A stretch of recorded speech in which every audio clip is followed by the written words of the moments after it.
वहां पर एनएसजी की टीम मौजूद है।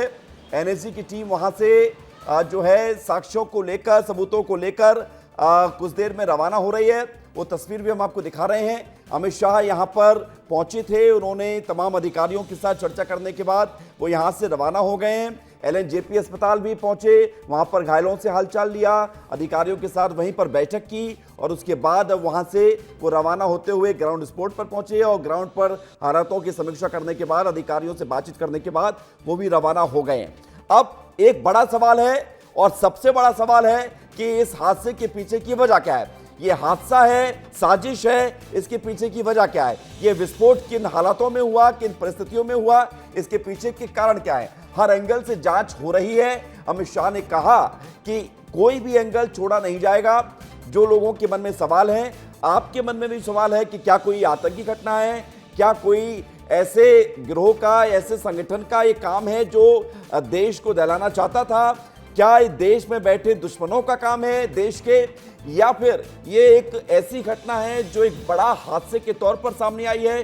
तमाम जितने भी पहलू हैं, जितने भी सवाल हैं, सब कुछ जांच में स्पष्ट हो जाएगा और लगता है कि कुछ ही देर में ये स्पष्ट हो जाने वाली स्थिति में आने वाली परिस्थितियां हैं कि ये धमाका किन वजहों से हुआ है, किन वजहों से ये ब्लास्ट हुआ है। क्योंकि जगह बहुत सेंसिटिव है, दिल्ली के लाल किले के नजदीक ये धमाका होना बहुत बड़ी खबर है, बहुत बड़ी जानकारी है और लगातार हम आपको ये खबर बता रहे हैं, बड़ी तस्वीर के साथ ये जानकारी ब्रीफ कर रहे हैं कि ये धमाका बहुत जबरदस्त हुआ है और इसमें 8 लोगों की जान चली गई है। और केंद्रीय गृह मंत्री अमित शाह ने तुरंत इस घटनाक्रम पर पहले बात की फोन पे, उसके बाद एलएनजेपी अस्पताल गए, घायलों से मुलाकात की, अधिकारियों के साथ बैठक की, फिर घटनास्थल पर गए, अधिकारियों के साथ चर्चा की, इस पूरे घटनाक्रम को लेकर समीक्षा की, किन हालातों में, परिस्थितियों में ये ब्लास्ट हुआ, ये जानकारी जुटाई है।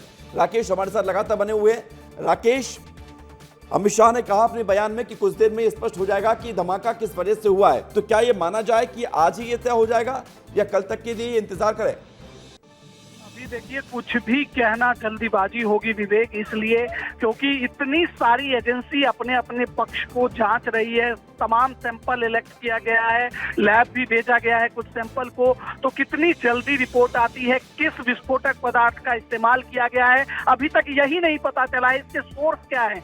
यानी कि अभी इसमें टाइम लग सकता है। अमित शाह ने निश्चित तौर पर कहा है, क्योंकि सभी एजेंसी अलर्ट मोड पर काम कर रही है, तो अमित शाह ने यह निश्चित कह दिया है कि जल्द से जल्द पता लगाया जा सकता है। लेकिन यहाँ दिल्ली पुलिस के सामने, सभी एजेंसियों के सामने ये चुनौती है कि उस एक क्लू मिले, एक सोर्स मिले, ताकि जल्द से जल्द जो ये प्लांटेशन हुआ है, क्योंकि ये निश्चित तौर पर अभी दिल्ली में कोई ओकेजन नहीं था और दिल्ली में अब कोई बड़ा इवेंट नहीं है, उसके बावजूद इस तरह का धमाका हुआ है।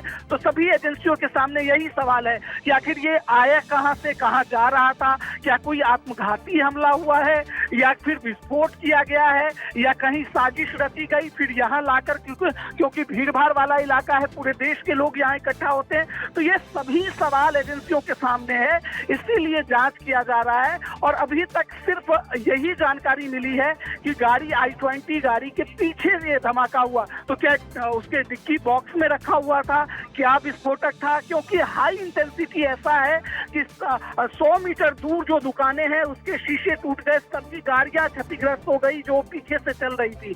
तो निश्चित तौर पर अमित शाह ने जब कहा है तो उनकी बात हुई होगी, पुलिस आयुक्तों से बात हुई है, उनकी तमाम एजेंसियों के प्रमुखों से बात हुई है। इसी आधार पर वो कह रहे हैं कि कोई ना कोई क्लू जरूर इनको मिला है और जो अभी सार्वजनिक डोमेन में वो नहीं बता रहे हैं, लेकिन हो सकता है कि कल सुबह तक निश्चित तौर पर इससे जो है पर्दा हट जाएगा, क्योंकि अमित शाह खुद इन्वॉल्वमेंट उनकी देखिए कि 3 घंटे के भीतर वो दोनों जगह पहुंच जाते हैं, जहां घायल भर्ती है वहां भी पहुंचते हैं और ग्राउंड जीरो पर भी पहुंचते हैं, जहां एजेंसियां काम कर रही है, दिल्ली पुलिस के लोग काम कर रहे हैं। दिल्ली पुलिस पूरा छावनी में तब्दील कर दिया है, फिलहाल इस मार्केट को भी बंद कर दिया गया है और जो भी संवेदनशील जगह है वहां भी पुलिस की अलग अलग टीमें लगातार छापेमारी कर रही है कि कहीं किसी की गिरफ्तारी हो, जहां से कोई ना कोई संदिग्ध बातें जो है वो कही जा रही है, तो वो उसका एक आधार। तो अमित शाह ने बिल बिल्कुल सभी एजेंसियों से बात करके ये स्पष्ट किया है कि जल्द से जल्द इस सवाल के जवाब मिलेंगे। लेकिन जो 8 लोगों की मौत हुई है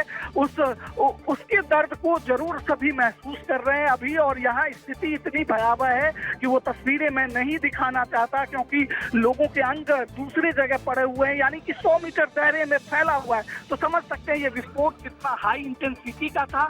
अब ये इसमें कौन सा विस्फोटक पदार्थ इस्तेमाल हुआ है वो अभी तक नहीं बताया गया है, और फिलहाल सभी एजेंसी अलर्ट मोड पर बिल्कुल बिना पानी पिए सभी यहाँ लगे हुए हैं, डटे हुए हैं। और सबसे एक खास बात ये हुई है विवेक कि यूपी एटीएस की टीम आई है। देखिए अभी तक सारी नेशनल एजेंसियां जांच कर रही थी दिल्ली पुलिस के साथ। दिल्ली पुलिस खुद ही गृह मंत्रालय के अधीन आता है। उसके बाद एनआईए को भी इन्वॉल्व किया गया, एनआईए को केस दिया गया कि आप भी अपने स्तर पर जांच करिए। आईजी से इंफॉर्मेशन लिया जा रहा है, उस गाड़ी को ट्रैक किया जा रहा है कि गाड़ी आखिर कहाँ से आई थी।